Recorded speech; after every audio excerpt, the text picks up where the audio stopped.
welcome back to another episode of Black Girl Mental Highlights. I'm here with Sharea Farmer. She is an incredible therapist. I want to say that she's a visionary, right? At really envisioning a world and a space where mental health is something that is focused on ending oppression. It's equitable. It's a space that is really for all of us, especially for us as Black women. So, Sharia, how are you doing today? I am well. I am well. I can't even complain. It's Monday, so it's usually a good day for me because I get to spend it with my staff in terms of supervision and clinical supervision. So I get to really interact, and I enjoy Mondays as much as some people may not. That's nice. Yeah. So the first place to start is at the beginning, right? So tell me, what was your journey like? How did you start this thing called being a therapist?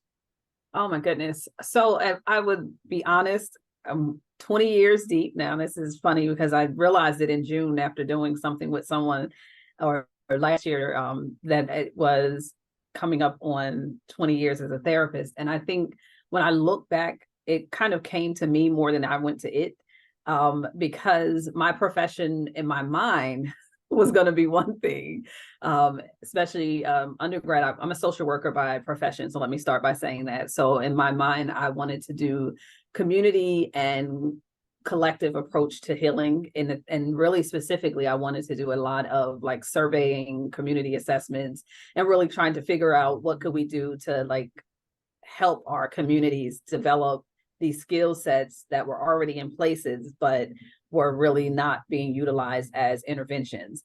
And so that's how in my mind what I wanted to do. However, what I realized is that even with that approach, it still required me to be an individual therapist to kind of know and to address that even when it comes to oppression and or inequities that we deal with, they still hit home and they're still personal. And so I wanted to make sure that I would have the skill set to be able to do so. And so honestly, when I went to get my master's, I went with the community level for our programming, and I enjoyed it. And I've run programs and but I've never put my therapy hat down in my entire profession. So no matter what other job I was doing, even in the 20 years, I've always been a therapist as well. So for example, I ran some programs in Philadelphia for the Commonwealth of Pennsylvania, and it was really going very, very well. And I still was a therapist on the side for 5 or 6 clients because it was important for me to stay connected to what mattered in the larger part of my visions. And so for me, it just started off as thinking on it from a macro community and looking at the levels of inequity and oppression. And then it became individual, which is not everyone's journey. Sometimes it's the other way around. And so for me, I always say that I was always called back to it. God always was like, well, I want you to help all this larger, but I have something here that is personal for you too. And so I think that was my major journey. I did not know that I would be a therapist undergrad. I knew I would be a social worker because I really delved into mental health, specifically community mental health. And when I was in undergrad, most of my internships were in health reproduction.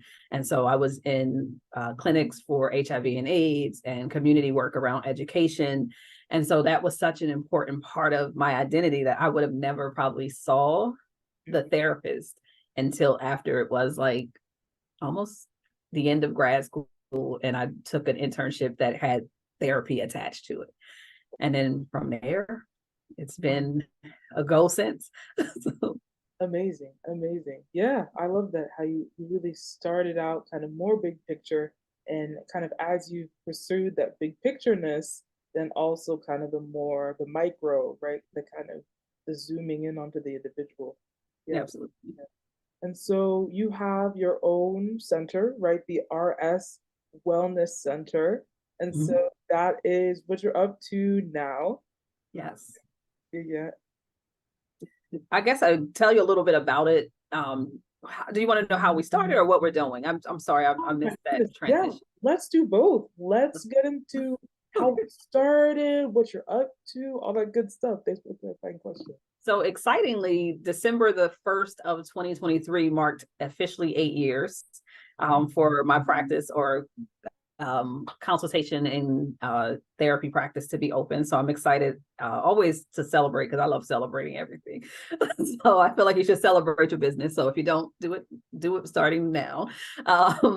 And so when we started, I really looked at an outpatient practice.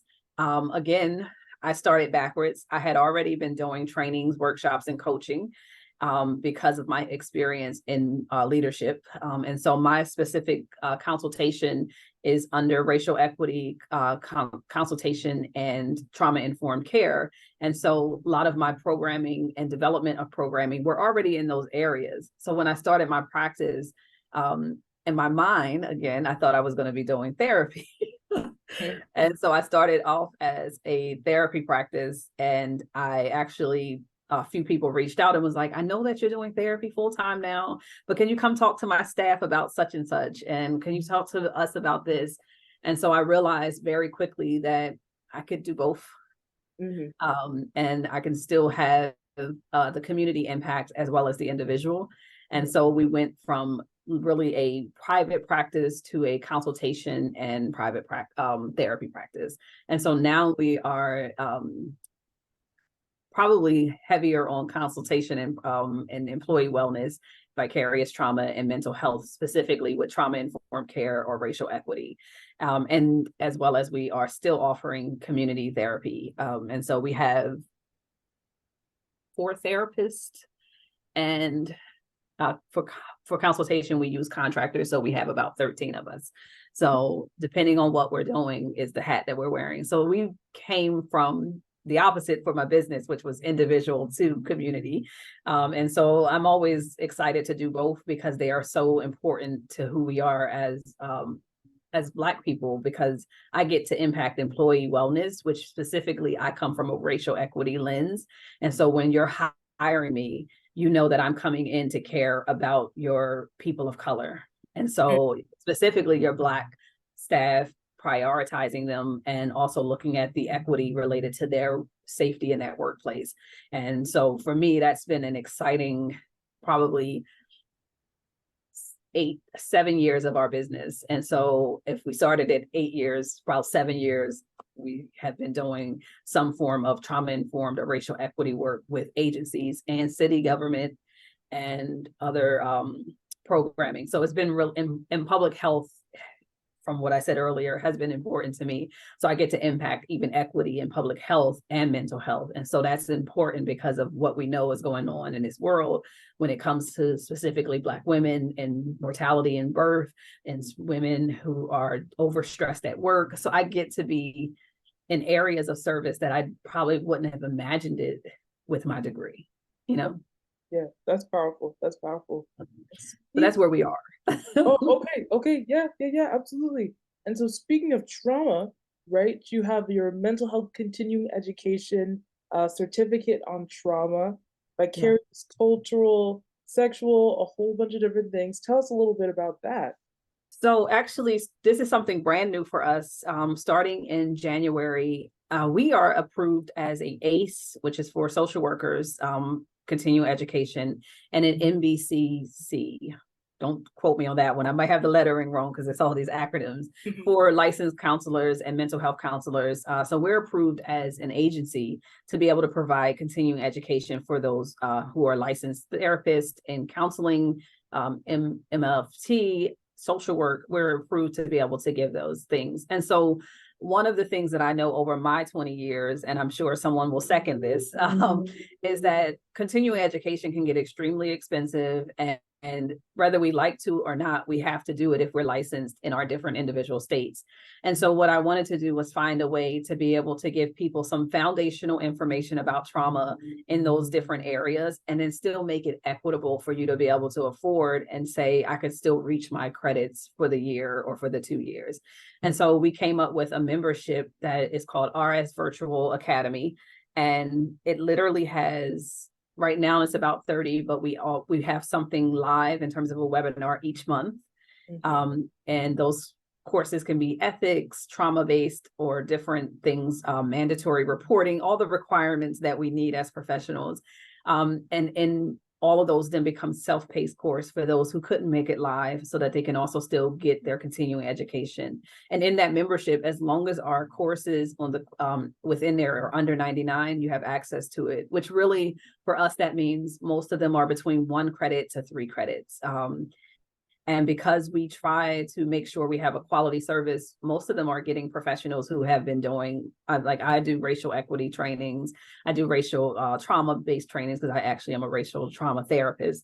And so there's things that, you know, I want to know or wanted to know that nobody would share in these trainings, is just give you this quick overview. And so I try to give you what I know was some of the areas that would have helped me to decide if that's what I wanted to do. Yeah. You know, like not to say it's for everyone, but it would help to decide. And you get it also for a price that can allow for you to get all your CEUs, because by the time you do the math, it ends up being 40, 60, and we literally add a course a month with either 1 to 3 credits based. So it's something that I'm excited about, because I feel like it gives me a chance to impact current mental health professionals, especially as I am in 20 years. I don't want to do this forever. I love what I do. Yeah. Absolutely. Absolutely. I tell people I am so blessed in the sense that I love what I do, but I don't want to do it forever. And I want to be able to help people to realize what I've realized about this profession is that we got a lot of work to do, but we are going to be able to do it if we do it together. And so I've been trying to be very intentional about making sure that part of my legacy is about educating and providing other people access in areas that I didn't always have. Absolutely. That's a poignant legacy to leave and to desire. And so that brings us to our last question, which is, what is a word of encouragement, of motivation, that you would tell a younger version of yourself as she is on the journey of life? Just on life, I think the first thing that comes to mind for me is it is okay to be unapologetically different and yourself and unique. I won't even say different, unique. The reality was that I didn't fit a lot of molds. My hair, like right now, is locked, but when I first locked, it was not an in thing. This is going on 25 years for even that. And so when it comes to like being told that you probably won't be able to get that job in the larger management, or you probably won't, and then being able to say to myself, well, I'm okay with not getting it if it means I have to be or show up as someone other than Sharea. And so I think really, if I look back and think about just even the inner child who wasn't as confident as I am now, to say, you're going to be okay as you are, and who you are is enough. And you may develop it, you may grow it, you may want to even change things for yourself, but making sure that it's about you and not the outer voices, and sometimes the internal voices that have grown out of our own pain. And so for me, I really would say, be okay with being unique, be okay with getting to your journey according to your path. And my mother used to always say, don't compare, but identify. Never try to compare yourself to others. Identify the strengths that are in you and the best way that you can present to the world according to who you are uniquely. So be unapologetically Black. That's what I've always been. Be unapologetically a woman. Be unapologetically free. Be unapologetically who you are, and then build it up to make sure it's who you are. Amen. And I think if you can do that, you'll find that even through oppression, even through inequities, you'll find that you have a voice to even fight those things different. Yeah, absolutely. Amen. Amen. All righty, everybody. So that is Sharea Farmer. In order to keep up with her, follow her on Instagram at Absolutely. Sharea Farmer LCSW. You can get our link to all of the continuing education credit stuff and all the things that she has coming out with RS Wellness Center and more. And so that is all that we have for you today. I'll put those links in the description box if you'd like to check out more. And have a great rest of your day, everybody.